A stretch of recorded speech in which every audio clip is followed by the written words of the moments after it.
বন্দেহং শ্রীগুরু শ্রীযুতপদকমলং শ্রীগুরুন বৈষ্ণবাংশ্চ শ্রীরূপং সাগ্রজাতং সহগণ রঘুনাথান্বিতং তং সজীবম সাদ্বৈতম সাবধূতং পরিজনসহিতং কৃষ্ণচৈতন্যদেবম শ্রীরাধাকৃষ্ণপাদান সহগণ ললিতা শ্রীবিশাখানিতাংশ্চ।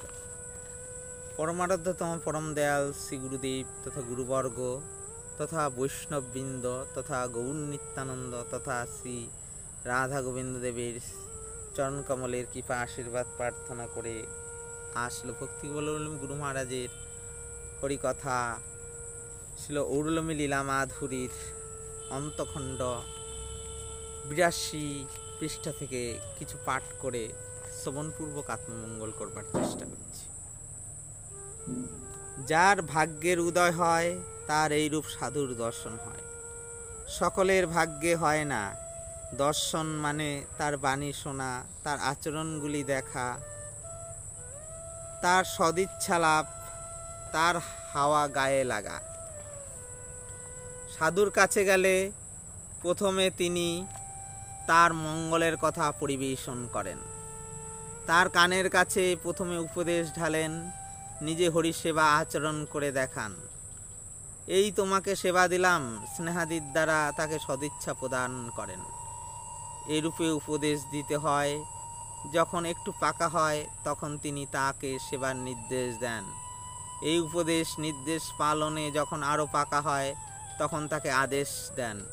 আদেশ পাওয়াটা বড় ভাগ্যের দরকার, অধিকারের দরকার। যারা আদেশের মর্যাদা দিতে পারে তাদের আদেশ করেন। জাতশ্রদ্ধ ব্যক্তি যখন এইরূপভাবে মহাজনের সঙ্গ লাভ হয় তখন তার জীবনের যাত্রা গতি ফিরতে আরম্ভ করে, মঙ্গলের দিকে গোলকের পথে যাত্রা হয়। ভজনশীল মহাজনগণের মধ্যে সকলেই যে জীবের প্রতি দয়া প্রকাশ করবেন এমন কোনো কথা নয়। জীবের প্রতি মঙ্গল চিন্তা সকল মহাজন করেন না, তাই বলে তারা ভজনশীল নয় অথবা তাদের মহিমা কম নয় তা মনে করতে হবে না। তারা ভগবানের কোনো নির্দিষ্ট সেবায় আবিষ্ট, আবার কেউ কেউ ভগবানের আদেশে তার ওই মনোভীষ্ট অনুসারে জীবের প্রতি করুণাবিশিষ্ট হন। সঙ্গলিপ্সু মঙ্গল প্রার্থী ব্যক্তি যখন সঙ্গ পেতে চায় তখন ভগবত ইচ্ছায় তিনি সঙ্গ দেন। যে মহাজন অন্যের ক্ষুধায় খাদ্য অর্থাৎ ভক্তি লাভেচ্ছুক্ষে সেবা দেন তিনি হলেন গুরু। গুরুর কার্যটা সকলের জন্য। ভগবত ইচ্ছায় তার নির্দেশে গুরু হওয়া যায়। আদিষ্ট না হয়ে অনেকে নিজের পাণ্ডিত্য বাগ্মিতা আদি নিয়ে গুরু হন, এরা অসৎ গুরু। নামকে ওয়াস্তে গুরু। সদ্গুরু হলেন ভগবত আদিষ্ট ভগবত শক্তি সঞ্চারিত মহাজন। মঙ্গল লাভেচ্ছু ব্যক্তি গুরুর কাছে যায়, আবার কখনো গুরুও তার কাছে আসেন।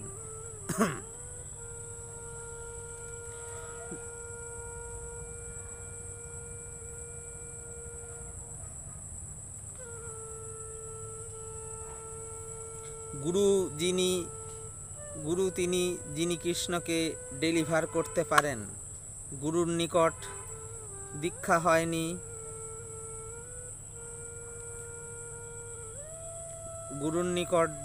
হয়নি, গুরুর দ্বারা গৃহীত না হয়েও কীর্তন করতে পারে, ঠাকুর পূজা করতে পারে, তীর্থ দর্শন বা মন্দিরে মাথা ঠুকতে পারে।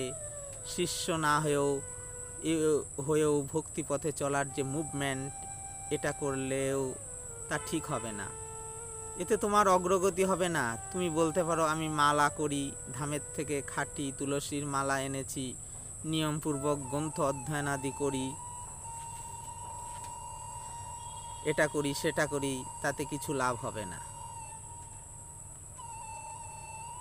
অথবা কোনো ব্যবসায়ী সাজা গুরুর শিষ্য হয়ে নাম করে পূজা করে, তাতেও হবে না। অবৈষ্ণব উপদিষ্টেন মন্ত্রেণ নিরয়ং বজেত। যে গুরু নয় তার থেকে মন্ত্র নিয়ে করলে নরক হবে। যথার্থ শিষ্য ও গুরুর সম্বন্ধ ব্যতীত খাঁটি ভক্তি হয় না। দেখতে ভক্তির মতো হতে পারে কিন্তু ভক্তি নয়। এইসব কথাগুলি তেতো হতে পারে, কিন্তু এ ভক্তি বিজ্ঞানের কথা। তোমায় মন্ত্র কে দিয়েছে? অমুক দিয়েছে।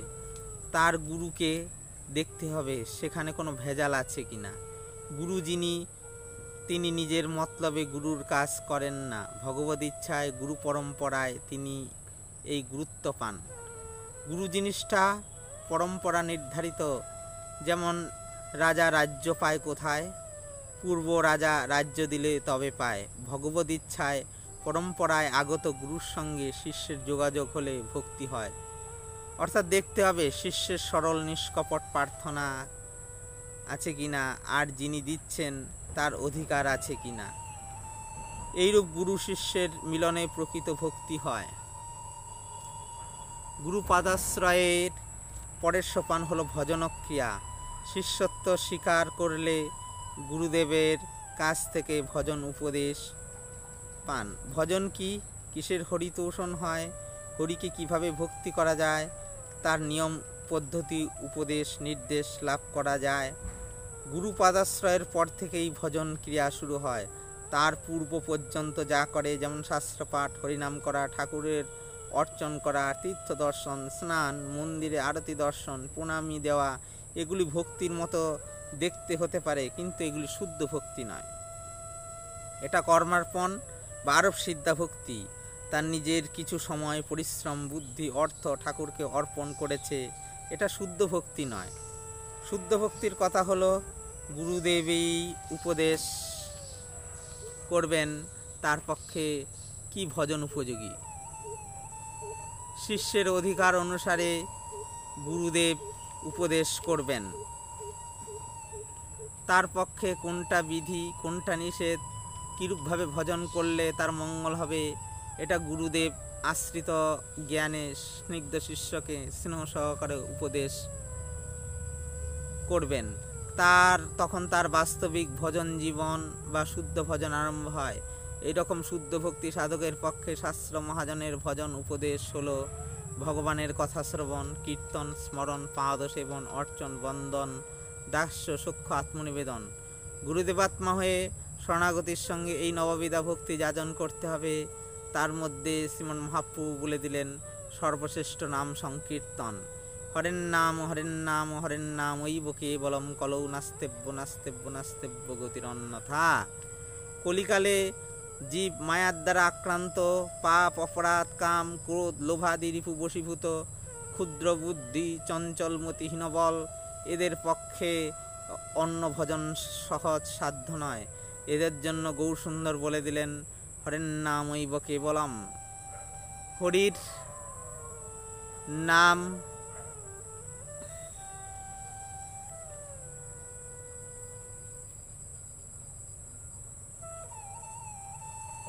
হরির নাম ভজন, হরির নাম জপ, নাম অনুশীলন, নাম কীর্তন একমাত্র উপায়।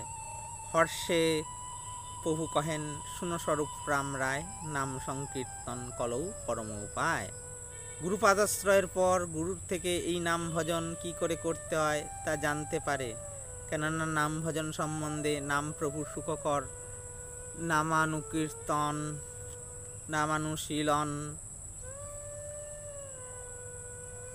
নাম সুখকর, নাম কীর্তন অনুশীলন, আবার নাম ভজন, ভক্তি ভজন বিঘ্নকর, নাম অপরাধী, ভিন্ন ভিন্ন কথা আছে।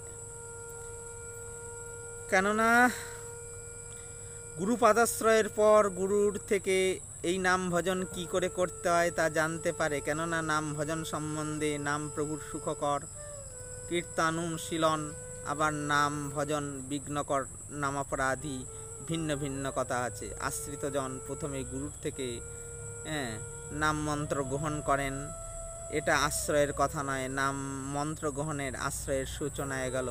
মন্ত্র গ্রহণ করতে হয়, না হলে সম্বন্ধ হয় না। মন্ত্র গ্রহণটা আশ্রয়ের একটা কল্প। অনেকের ভ্রান্ত ধারণা থাকে আমি মহাজনের থেকে মন্ত্র নিয়েছি, আমার সব হয়ে গেছে, ভক্তি স্কুলে প্রবেশ অধিকার হয়েছে, কিন্তু সব পড়া শেষ হয়ে গেছে, পাশ করে গেছে, এটা তো নয়।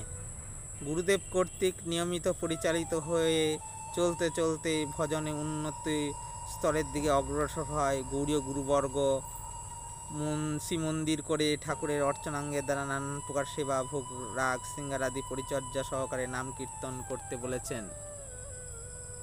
কীর্তনের মধ্যে বিশেষ নিদর্শন হলো নাম কীর্তন, কৃষ্ণের বাল্যলীলা কীর্তন, বিশেষ করে মহাপ্রভু জন্মলীলা হতে যাবতীয় লীলা কীর্তন করা উপদেয়। রসকীর্তন করা নিষিদ্ধ, কেননা অনধিকার সূত্রে তাতে যদি অপরাধ হয়ে যায় তবে ভজন থেকে চ্যুত হয়ে যায়, পিছিয়ে যায়। সেই জন্য যার যত গুরুদেবের আনুগত্য বেশি সে তত ভজন রাজ্যে নিরাপদে থাকবে, দ্রুত অগ্রসর হবে। যারা সৎসাধক তারা পদে পদে শ্রী গুরুদেব কি বলছেন সেই দিকে লক্ষ্য রেখে ভজন অঙ্গগুলি অনুশীলন করে। কীর্তন করা ভালো, পরিক্রমা করা ভালো, তীর্থ দেখা ভালো, কিন্তু জেনে রাখো এই ভালো জিনিসটাও তোমার পক্ষে মন্দ হতে পারে। অনেকে ভাবে মন্ত্র পেয়েছি, এখন বাবাজি হয়ে নাম করব, ঘুরে বেড়াবো, আনুগত্যের কি প্রয়োজন? কিন্তু জানতে হবে যারা আনুগত্য করে না তারা অনেক অসুবিধায় পড়বে, যাতনা পাবে, দুঃখ পাবে। বড় দুঃখ পাইয়াছি স্বতন্ত্র জীবনে। তুমি জানো না কি করে ভজন করতে হয়, তাই নিজে নিজে করতে গেলে অসুবিধাগ্রস্ত হয়ে পড়বে। এই স্বতন্ত্রতাবশত অনেকে সদ্গুরুকে ছেড়ে দেয়, অবজ্ঞা করে, আমি ভালো বুঝি, এই প্রকারে অপরাধের সৃষ্টি করে নিজের মনকে গুরু করে। এতে তারা ক্রমশ